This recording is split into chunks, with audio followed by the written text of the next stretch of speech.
Imani katika jina la Yesu Kristo ndio imani pekee inayoweza kumwokoa mwanadamu. Hakuna imani nje ya Yesu Kristo. Kwa maana jinsi hii Mungu aliupenda ulimwengu hata akamtoa mwana wake wa pekee, ili kila mtu amwaminie nani? Yesu Kristo, asipotee bali awe na nini?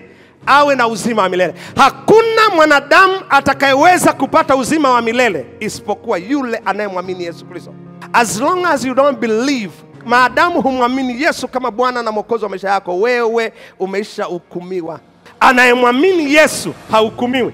Asiyemwamini amekwisha kuhukumiwa kwa sababu hakuliamini jina la mwana pekee wa Mungu. Kwa maneno mengine, ili uokolewe lazima uliamini jina la mwana pekee wa Mungu. Mtu yeyote asiyemkubali Yesu Kristo kama Bwana na Mwokozi wa maisha yake, Biblia inamsema ya kwamba anamkataa Yesu kwa sababu matendo yao ni maovu.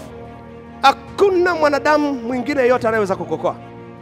Imani ya Kikristo ndio imani pekee inayoweza kumwokoa mwanadamu. Maisha yako unayoishi hapa duniani ndio yanayoamua ni wapi utakuwa baada ya hapa.